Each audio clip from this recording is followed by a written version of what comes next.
This morning I want to talk to you a little bit about the tripod of orthodontics, and usually this is a good lecture to have before the AAO meeting. So,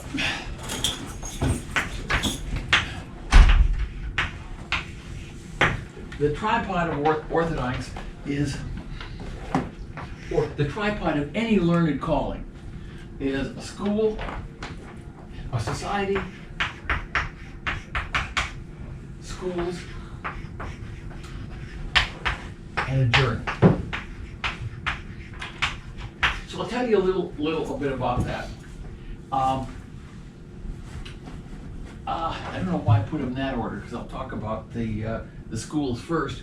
The first orthodontic schools were proprietary schools, and strangely enough, they were all started in the sovereign state of Missouri. If you're from the west, it's Missouri. If you're from the east part of the state, it's Missouri.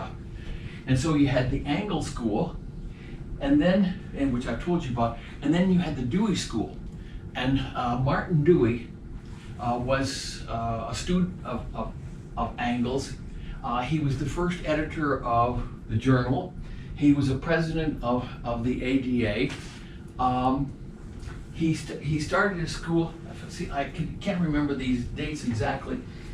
Oh yeah, started in Kansas City, moved to Chicago, and then I think went to New York. And when I was in school here, most of the orthodontists in Latin America were graduates of the Dewey School.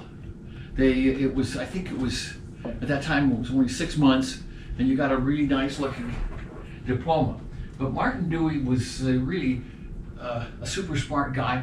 In fact, I think Martin Dewey is the person who decided how models should be trimmed, everything like that. You know, he had the angles here and there, everything like that. So he was a really smart guy. And oh, I'm sorry. When it first went to New York, it was 10 weeks. But after the Second World War, I think it was 6 months. Then we had the International School. And you say, the International School, what's that, in Paris, Moscow, whatever? That was in Kansas City, the International School. And it was started by C.D. Lukens. And I think I told you about C.D. Lukens. He was the guy that Angle always sued. And C.D. Lukens actually got the last laugh because he invented the eyeless surgical needle. And I remember when I was in dental school, all of our surgical guts and everything like that was made by C.D. Lukens. But he and Benno Lischer, the guy who figured out lingual version, labial version, torsi version, infraversion, that was Benno Lischer's. And so they started the International School, and it went from 1915 until the Second World War. And these were all proprietary schools, and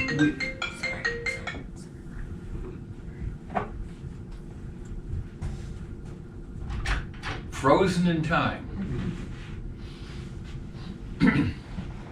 What was I talking about? Schools. They were all proprietary schools. Oh yeah, that's right. They were all proprietary schools, and the Flexner report in medicine looked at proprietary medical schools and said they were terrible. And because of that, the Carnegie Foundation funded the Guy's report on dentistry. And the proprietary dental schools were said to be junk. So the deal was, because, you know, it's a funny thing how things go around in circles. Now we've got tons of proprietary schools. It's absolutely fantastic, you know. But we needed a base of operations. And we needed to go someplace, preferably someplace that would lend prestige to us and our specialty. And so we talked about the universities. Now the deal is, we ask the university, so you know when you're doing your thesis and you say, oh, why do I have to do this crap? You know, the business of universities is the creation and husbanding of knowledge. And so the universities didn't say, well, see, we got philosophy, we got physics, we got chemistry, English, we need orthodontics. That didn't happen. We went to them. we went to universities and said, we would very much like to play your game. We too are interested in creating knowledge, creating and husbanding knowledge. It's interesting to see how that worked out, but the first, I don't know whether I've told you this before, but the first school was Harvard Forsyth, 1915, but if we had somebody who graduated from Harvard, I could retire having them explain to me the relationship between Harvard and Forsyth. I never quite understood that, but the deal was that they didn't get along, and so they split up and the school closed in 1919. Didn't open again until after the war. Conrad Maurice ran it, and even to this day, you can't get, if you want a master's, you got to go an extra year. It was a big problem whether the university thought educating somebody to, say, straighten teeth or something like that, whether that was the business of a university.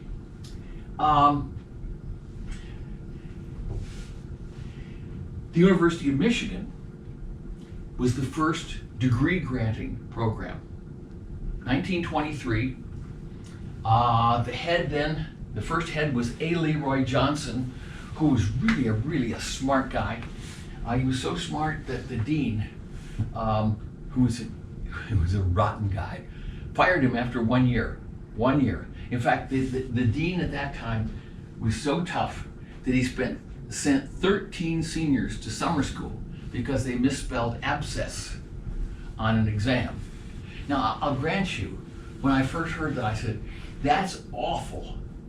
But nah, I'll get back to you on that one. Anyway, the next chair was George Raymond Moore, and he was from 1924 to, I think it was about 1962 or 63. And then, this was the first place. This is, in fact, as I go around now, there are relatively few orthodontic programs that are going to survive in great shape, good facilities, and lots of faculty. And this is one of the few right here. By the end of the war, by the way, some people will say that Illinois was the first, because a lot of the early big guns were Illinois graduates. But Illinois, contrary to what Norman Wall says and who was who in orthodontics, Illinois started in 1926. 1923, I think Brody was practicing dentistry in New Jersey. But in any event, we started before Illinois.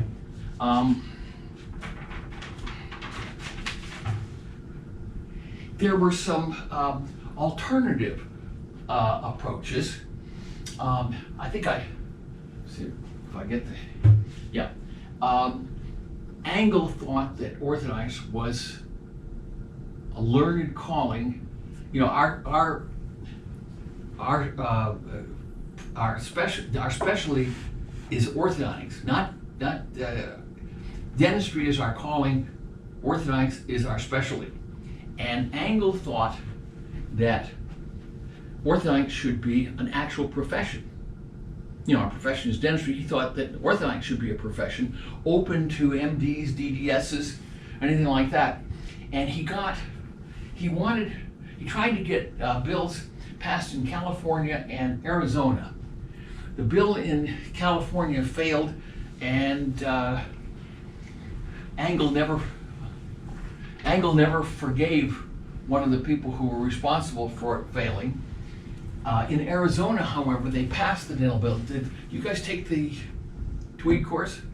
September. Okay. If you go, you'll see on a post in their facility, orthodontic examiner license number 1, because they got a bill.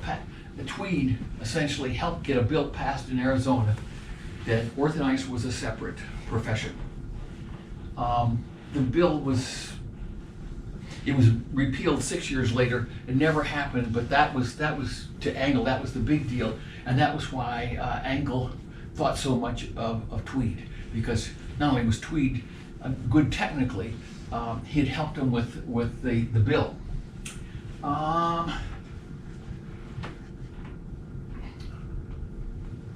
There were also preceptor ships. After the war, there was there was a shortage of orthodontists, and there was obviously going to be a bunch of kids.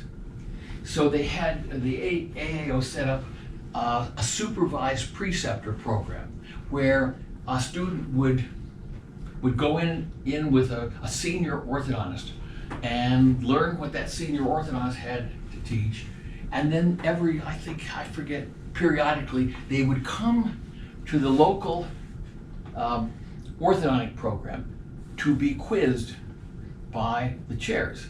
Well, of course, the chairs hated the preceptor program, and so if you came in, for example, here to be examined by Moyers, you had a tough time, so tough a time that Peter Kessling, of TP, Peter Kessling got such a tough time that he told Moyers that if Moyers ever did that to him again, he'd sue him.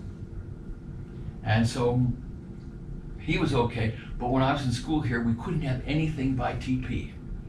But we all had, there was Wilcox wire, TP wire. We had it in the back of the drawer, and we thought it was magic wire and everything like that. And the problem was, it was so stiff and brittle that we made one bend and a break. We said, but we got it in the back of the drawer. So that was I think the program lasted, and I can get you the exact date here. It ended in 1967. And there are quite a few people, and that was one of the reasons why, back when I graduated, you couldn't sign MS.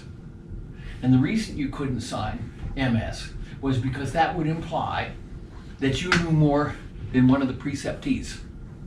In other words, preceptees were actual orthodontists, MS folks were actual orthodontists, but if you signed MS, that would imply that you were better. And putting down PhD was absolutely out of the question. So, we see there's some other, this is,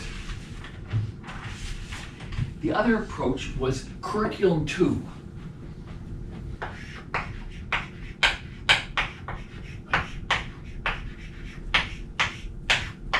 For those of you who can't understand English, I'm not quite sure why I wrote that down there, but curriculum 2 was at UCSF. And the idea of, it was started by Ben O'Lisher, the guy from the international school. And the idea was that you would have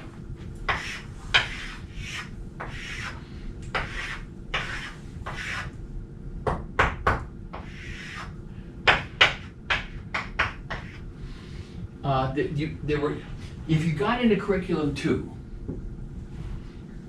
your first 2 years, I'll show you how it goes here. See if I can, yeah, that goes up to 2. This was orthodontics, and this was dentistry. Yeah, and so the idea was that you do the first 2 years in dental school, and then gradually you do more and more orthodontics until finally in the 4th and 5th year, it was essentially all orthodontics. And the people who went, a lot of the general dentists say, these damn orthodontists, how can a person be a dentist and not know how to do every farrier preparation and gold foil and everything like that? But the people who took it said that they essentially had almost everything except a little crown and bridge. The deal here, you were a good student in curriculum 2 or you were back in dental school. It was as simple as that. When I write out fundraising letters, occasionally I'll write at the bottom of one of my letters, I'll say, if I had to do it over again, you'd be the richest general practitioner in Kentucky. But anyway, that's neither here nor there. Finally, they had to close it down because the folks thought orthodontists were being kind of uppity and everything like that. The chair of this for a long time was Wendell Lysle, who was probably the smartest guy in orthodontics, and it ended up with Gene West. And a lot of famous orthodontists came out of this program. I used to say the most famous orthodontist in the world under the age of 80 graduated from Curriculum 2. And who would that be? Most famous? You know this person. James Allen McNamara Jr. was a Curriculum 2 graduate, hence the most famous orthodontist in the world under the age of 80. He was a Curriculum 2 graduate, and there were a lot of really good people came out of this program, probably partly because the people who ran it. You know, Wendell Lysle was absolutely a fantastic person. So we have Curriculum 2. It ended in 1969 and it had been going for 33 years. And as I say, you know, the only problem was they could only take people from UCSF. So it was a little bit inbred. But as I said, it was a good program, and it turned out a lot of good people, including folks people that you know. By the way, you get a laugh out of this. At home I couldn't find my notes, and I came in this morning at 6:45, couldn't find my notes. I'd asked Brandon Shukri to send in his notes, and he caught in traffic, and he said, I'll send them in and you can print them out. Thank God I finally found them. I threw away everything except my history notes. Now, let's see, I don't know why I put school second. Let's take a look at the journal. Now, there was a publication back around the turn of that century, oh Jesus, called Dental Items of Interest. And the editor was an Angle graduate by the name of Rodriguez Ottolenghi. In fact, I found his birth certificate. A Sephardic Jew born in South Carolina, and he was the one who killed Angle's dental bill in California. So Angle called it all sorts of awful, awful, awful names. But Dental Items of Interest, well, first of all, Ottolenghi was a great writer. In 1958, the 100th anniversary of the American short story by William Sidney Porter started it, and I think a couple of Ottolenghi's short stories were listed in the top 100 stories ever written till that time. The Aztec Opal and things like that. So he's a really, really smart guy. And so this Dental Items of Interest was a little journal, and he put an orthodontic page in it where he talked about the meetings and who's who and what's what. I sort of cheat a little bit, because that was, and I cheat and say 1900 was the big year for orthodontics, because as we'll see, school started then, Angle School. We'll see that the society started then. I cheat a little bit and say the journal, but our journal really didn't start. Carl V. Mosby until 1950. In St. Louis, there was a physician named Carl Mosby who decided to be a publisher. And you know the publishing company, C.V. Mosby. And the AAO got associated with him. And so in 1915, they started to publish our journal. And it's had a number of names over the years. The International Journal of Orthodontia, the International Journal of Orthodontia and Oral Surgery. After both the First War and the Second War, oral surgery combined with orthodontics, because apparently the folks thought that the world needed soldiers patched up more than they needed soldiers with straight teeth. So it was the American Journal of Orthodontics and, just a second. It was the International Journal of Orthodontia and Oral Surgery. Then briefly in the 30s, it was the International Journal of Orthodontia and Pediatric Dentistry, or in Dentistry for Children. And you can imagine that didn't last very long. And then in 1936, it became the International Journal of Orthodontics and Oral Surgery again, and in 38, the American Journal of Orthodontics. Now, the difference between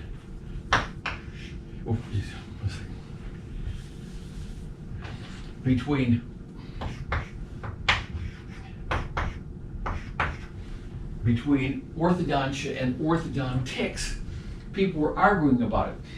So the British, I think it was about 1910, contacted Sir James Murray, the editor of the Oxford Dictionary.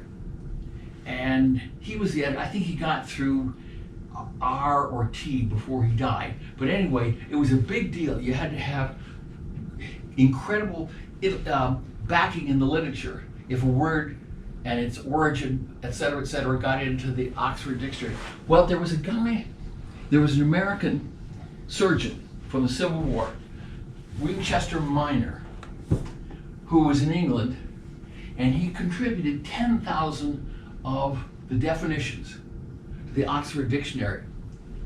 And so the editor decided that he'd never met this person. He decided he would go follow the return address and say hello to him. Turns out he was in an institution for the criminally insane. Winchester Minor was a paranoid schizophrenic. He finally got out, went back. He was in prison. I think he killed somebody. He went back to the United States, and he horribly mutilated himself in ways that I cannot even discuss in 2019. But he's the one who contributed a lot of the definitions, and it was decided that orthodontia was that was more appropriate to the disease. We're going to treat the disease of orthodontia. So he said that orthodontics would be the right thing. So I think for 1910 on, the British used orthodontics. We still, quite often in this country, see orthodontia used. Do you remember, anybody see the movie Raising Arizona? Oh, never mind. You did, okay. In Raising Arizona, they said you need money, you gotta take care of your kids' orthodontia. We've changed a little bit, but not all that much. The 8th editor was a graduate of this university, PhD at the University of Michigan, Rolf Gordon Barents. And he was also he was a student of mine. He graduated in 1975 from Reserve. He's the only person who's ever gotten 2 Milo Hellman Awards. Milo Hellman, I'll tell you about that a little bit later.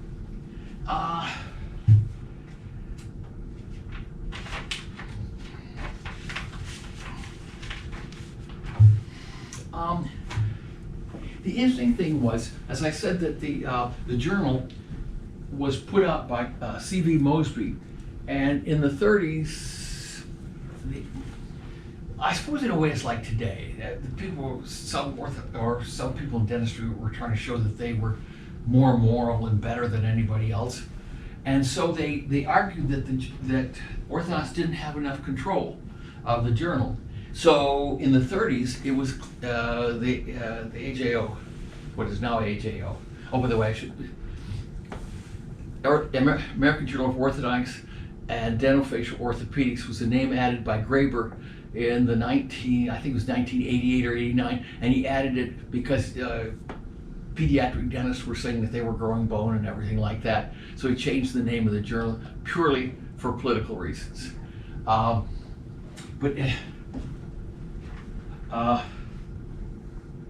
Yeah, okay. The ADA classified it as a proprietary journal. That means anybody who published in it could not publish in any official thing, the Yearbook of Dentistry, anything like that.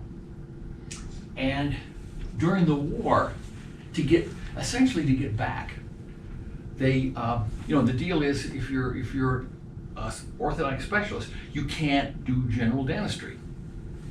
And during the war, some of the orthodontists said, we're too old to go over, but a lot of the dentists, a lot of the orthodontists have been, are at war, and so we can do the general dentistry.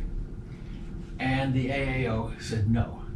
They wouldn't let their people do general dentistry, probably because of the, or perhaps because of the fight between orthodontics and general dentistry.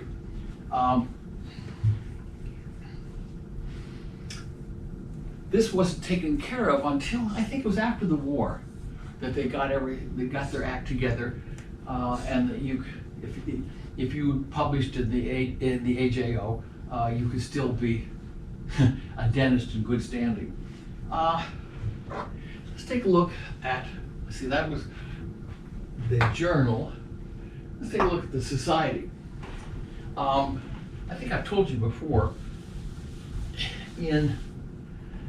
well, I shouldn't have erased that. I will say that 1900 was the magic date, because 1900 is when Engel and 10 of his students, or ex-students, started let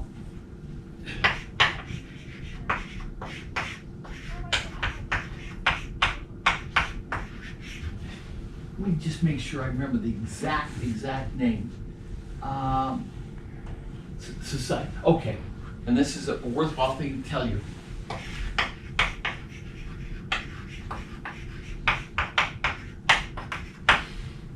I was looking quickly to see whether it was orthodontists or orthodontics. A society implies people. So if something says society, then it's orthodontists. The British would get around it by saying the British Society for the Study of something. But we, orthodontists, is people. And when it started, it was the Society of Orthodontists. And then a few years later, they changed it to the American Society, which is, I think, a mistake. If you have to put an adjective on it, that means there's other things as good or maybe even better. The British Journal of Orthodontics, up until a few years ago, British Journal, then they changed it to the Journal of Orthodontics. And the British have the Journal of Anatomy. And so I think it was somewhat of a mistake to change it to the American Society. In the 1920s, we started getting more and more orthodontists, and so it became difficult for everybody to come to a national meeting, especially back then when travel was a little more difficult. So that's when you started to get the regional societies, the Northwestern, the Southern, the Northern California, all the regional societies. Interestingly enough, in the reorganization of 1937, they decided that the parent body would be the American Association, and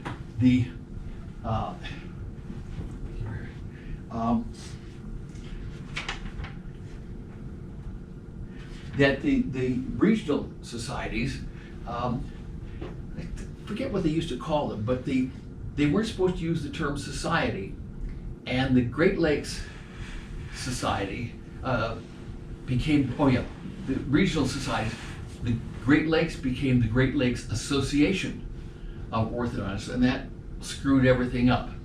But they broke up into a bunch of different groups. They used to fight, should Chicago be in the Midwestern Society, should Chicago be its own society, et cetera, et cetera, et cetera.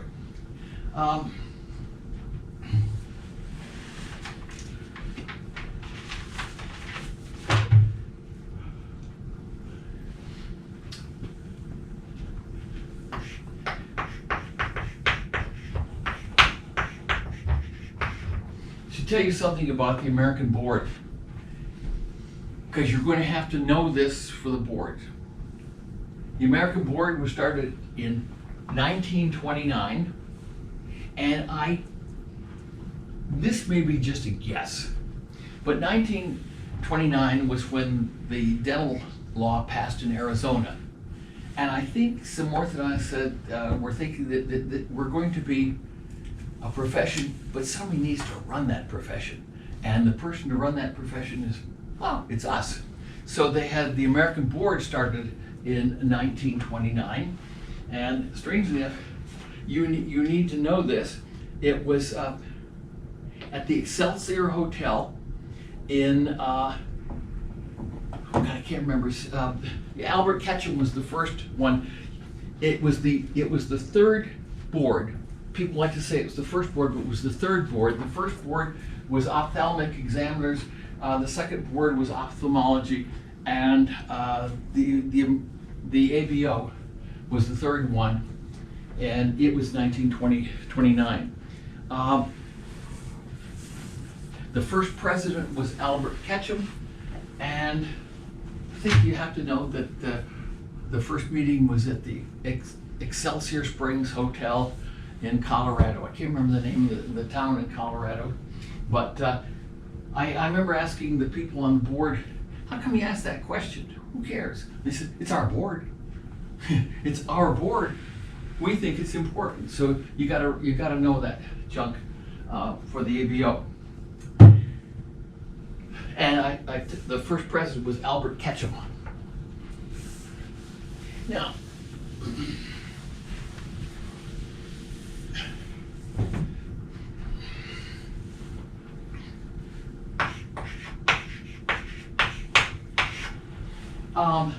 when you went to the AAO meeting, there were a number of named lectures, and so we honor the past in orthodontics, and so I should tell you some of these.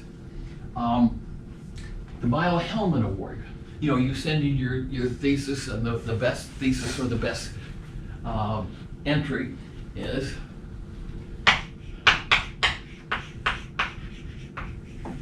the Milo Hellman Award. Milo Hellman, he was born in Romania. He was a great scientist. He came to the United States. His father, I think, was the conductor of the Pittsburgh Symphony, and his father thought he was sufficiently untalented that probably the only thing open to him was orthodontics. Was dentistry. Turns out he was a great researcher. He worked with, I can never remember the name of the guy. Who was the guy who worked with Drosophila? His father was a Civil War general. But anyway, Milo Hellman worked with William King Gregory. He worked with the American Museum of Natural History. He worked for a while as an assistant to a Drosophila geneticist who won the Nobel Prize. So Milo Hellman was really, really something. In fact, that's the thing is, when orthodontics started, a big percentage of the people were heavy hitters.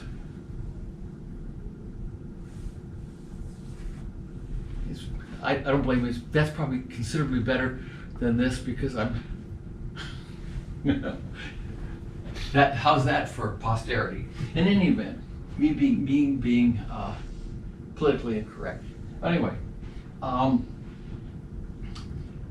he suggested that the AAO should have a prize for the best research. And when he died, his widow put up the money, and we had the Milo Hellman Award. In the first award, I think Wendell Wiley finished third, but that's the biggie. A couple years ago, they opened up to anybody, and Dr. Sevedanes got it. But usually it's theses. The Hellman Award, oh yes, it was Thomas Hunt Morgan, the Drosophila geneticist, and Morgan's father was Confederate general in the Civil War. The prize, Hellman Prize, was I think 1944.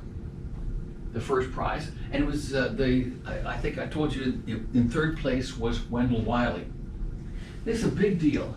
Probably Michigan has won more Milo Hellman Awards than any other school except one. let you think deeply about the school that's won Milo Hellman Awards. But in any event, that's a joke for posterity.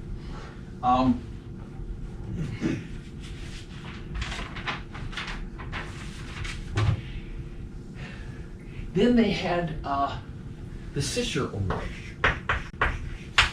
Then the AO decided to have other awards. The Sisher Award was named after Harry Sisher, who was a famous anatomist from Jules Tandler's school in Austria.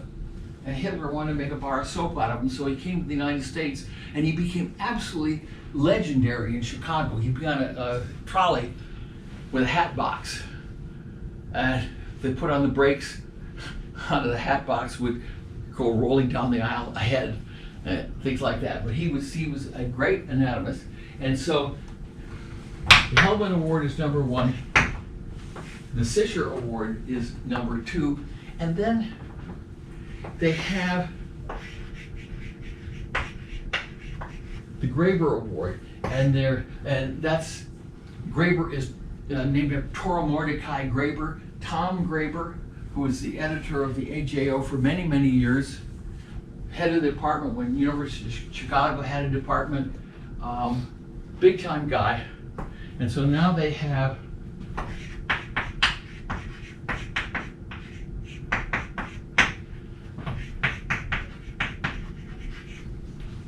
scientific and they have clinical Graeber Awards.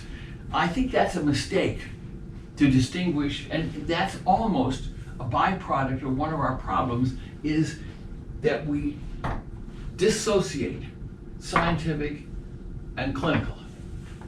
I think Brandon Shukri won one of these just this last year. So that's these are people who did a lot for orthodontics, and probably maybe one of you folks will get one of these awards because Michigan really has the research. And if the thing you send in has got lots of pretty pictures, colored pictures of histological slides or stuff like that, you're there. Anyway,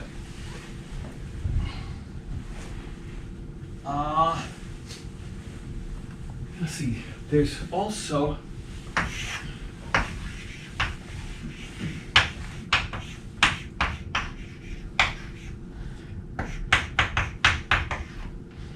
the AAO gives out the Brophy Award. Brophy was the executive secretary of the AAO for a long time. When I went to St. Louis, the AAO's office was in just a little house in outside St. Louis. It was really quite remarkable. And then under his leadership, they got the big new office out on Lindbergh Boulevard, and then because of that success, they were then able to buy a huge office.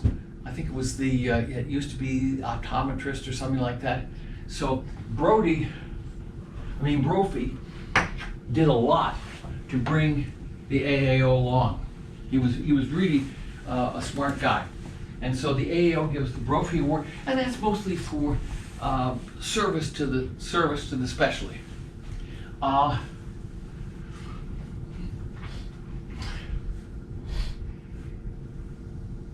Another award is the Jerebeck Award.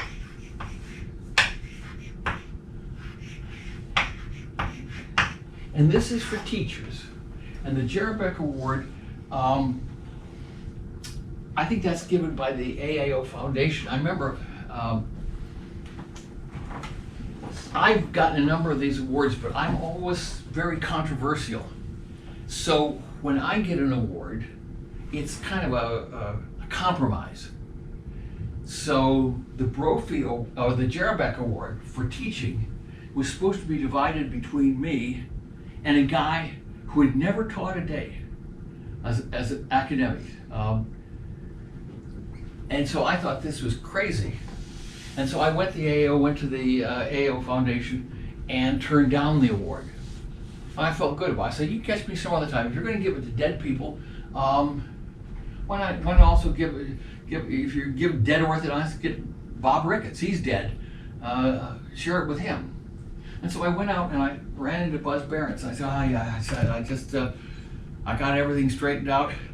I gave up the Jerebeck Award. He said, oh my God, you can't do that. He said, I've got a big reception plan for you next year. So I had to turn around and say, on second thought, I think I'd like the Jerebeck Award.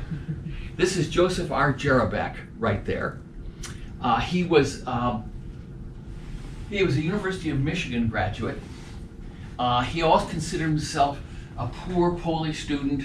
He worked in the rich kids' fraternities. He waited tables. He did all sorts of things. He was incredibly tough guy.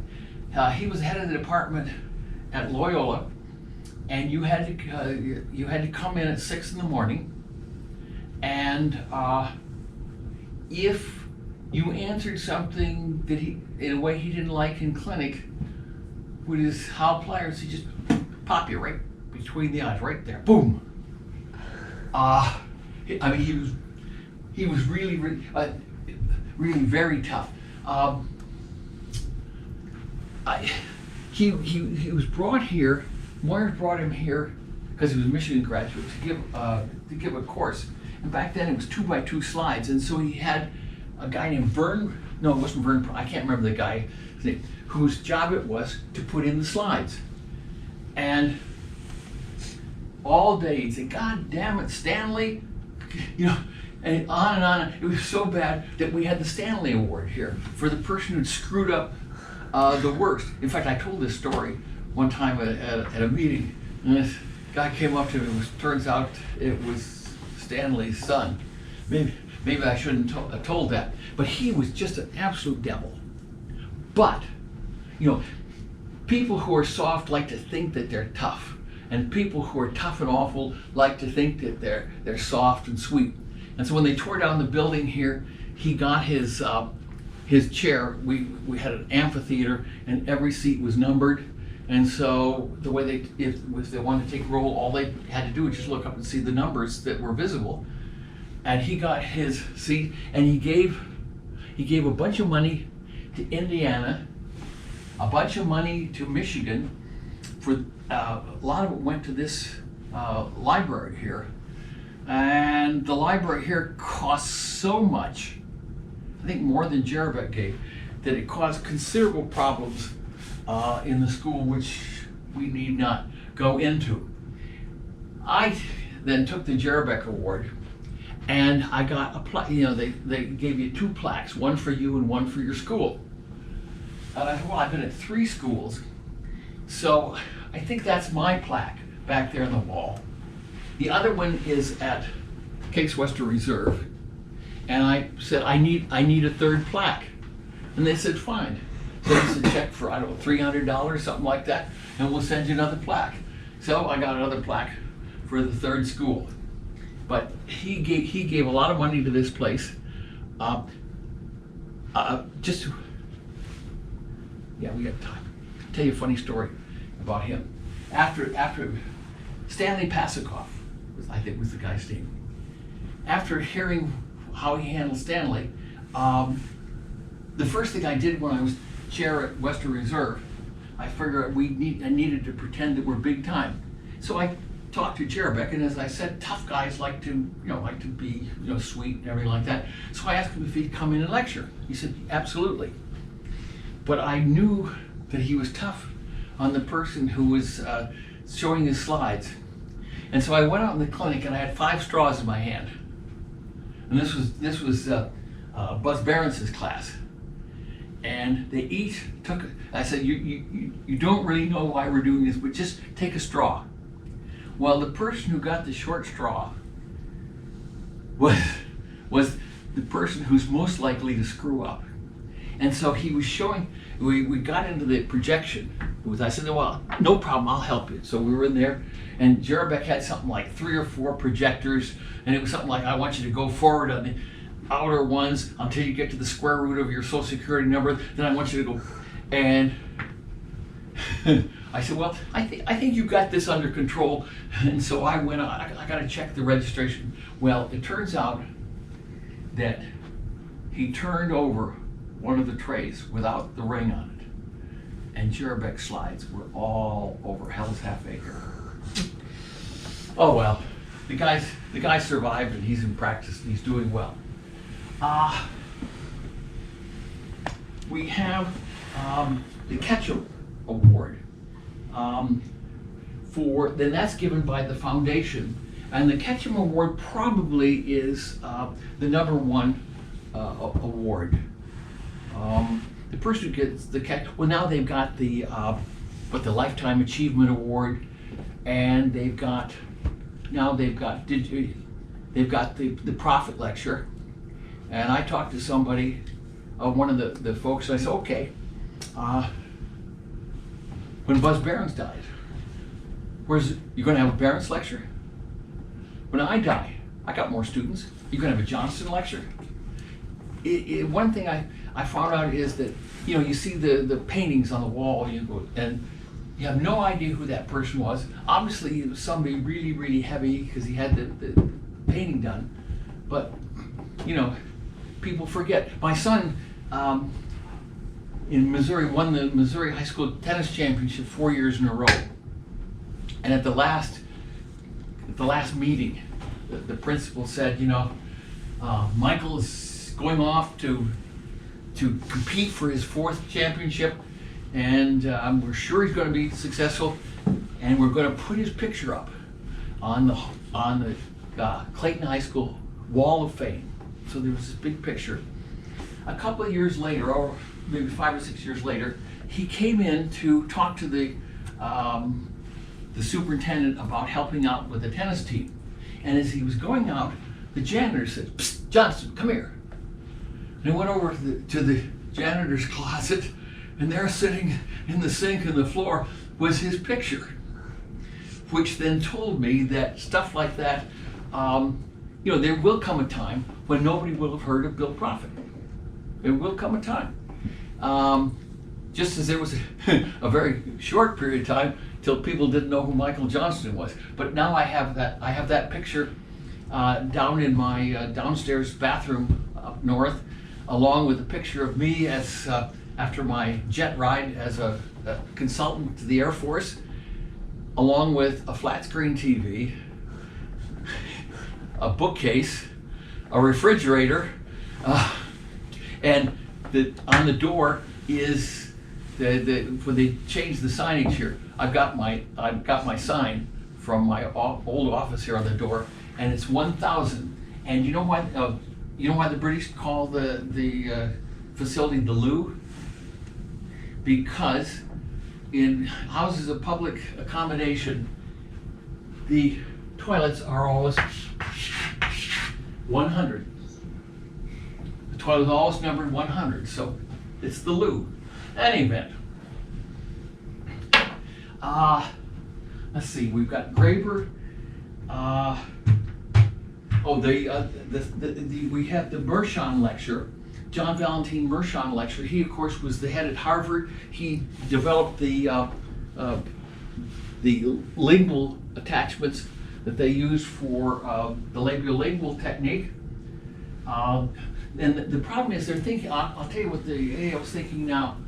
They're thinking they have a lecture called the Mershon lecture, which started long ago when Mershon was, people remembered him and everything like that. But again, now, very few people even know who John Valentine Mershon is.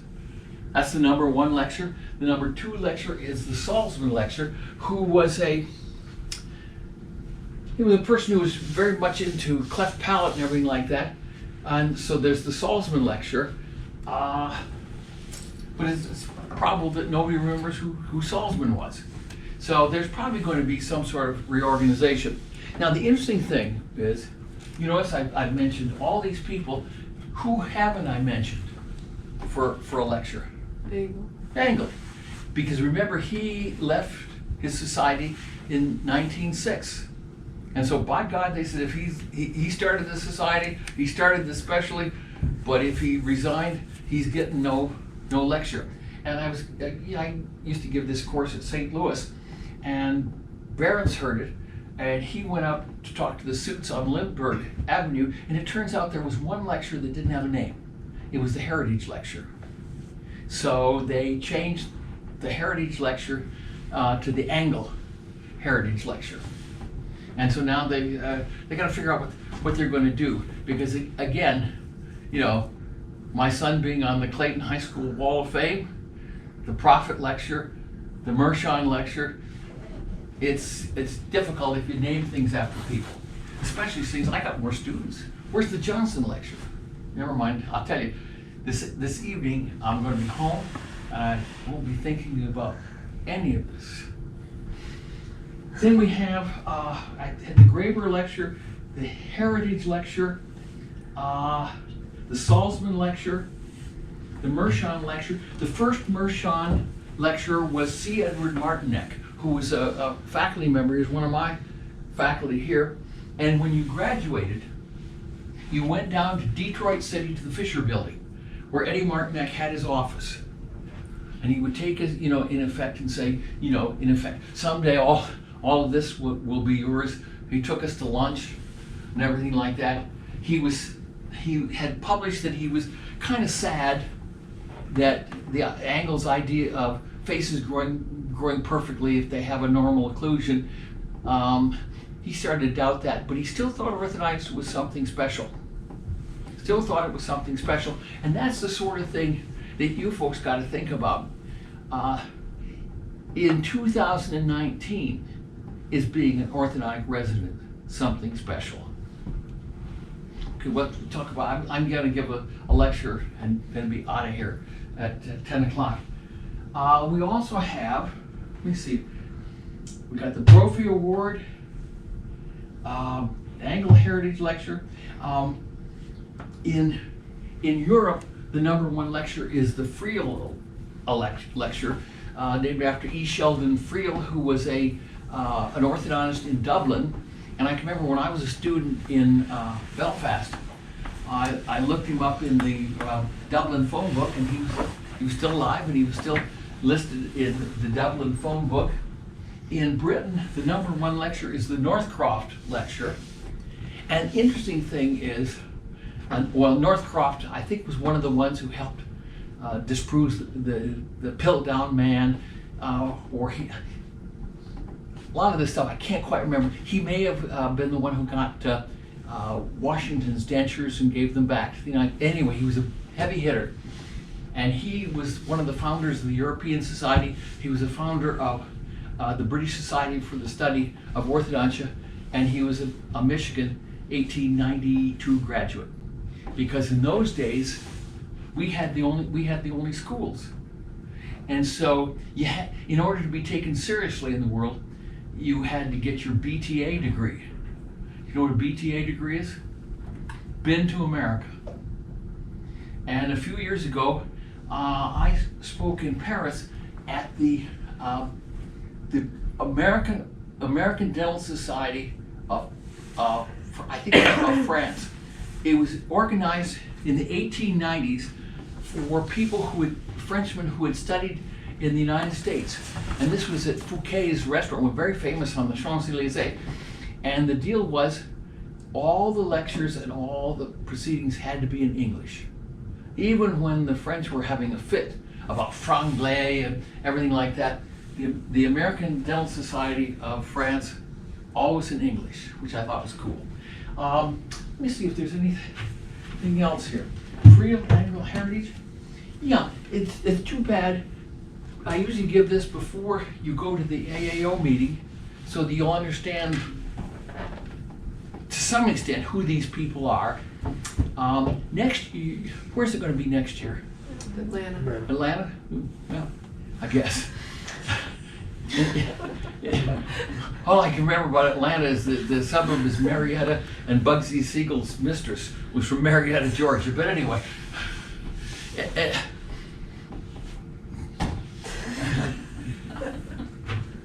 the deal is next year, get one of the people, get Dr. Kim Berman to go over the schedule for you and tell you the lectures and the stuff you ought to attend.